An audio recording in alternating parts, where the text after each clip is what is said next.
ఉంది. నిన్న అంటాడు ముఖ్యమంత్రి, మీరు చూసిన అందరూ కొడంగల్లో యాడ్ను మాట్లాడి నిన్న ఏమంటాడు, కేసీఆర్ నువ్వు కొట్టుడు కాదు, నువ్వు నిలవాడు, సరిగ్గా నిలవాడు, కట్టలేకుండా నిలవాడు అంటుండు.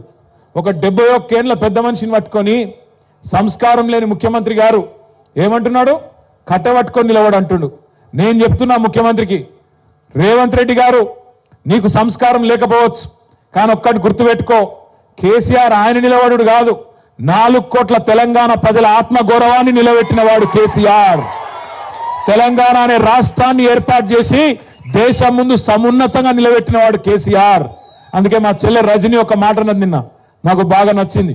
ఏమన్నా దొరికేనా, రేవంత్ కేసీఆర్ కట్ట లేకుండా నిలబడతాడు, కానీ నువ్వు కమిషన్ లేకుండా ప్రభుత్వాన్ని నడుపురా నాయన అని చెప్పింది.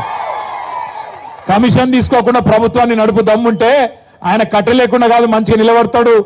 ఆయన కొడితే ఎట్లుంటుందో నువ్వు కాదు, నీ పాత గురువు గారిని అడుగు, చెప్తాడు కొడితే ఎట్లుంటుందో. నీ ఇప్పుడు గురువుని అడుగు, నీ గురువుని అడుగు, రాహుల్ గాంధీ వాళ్ళ అమ్మని అడుగు, చెప్తుంది ఎట్లా ఢిల్లీ మెడలు వంచి తెలంగాణ తెచ్చిండో కేసీఆర్ కొడితే ఎట్లుంటుందో ఆ దెబ్బ తిన్నోళ్ళని అడుగు, తెలుస్తుంది.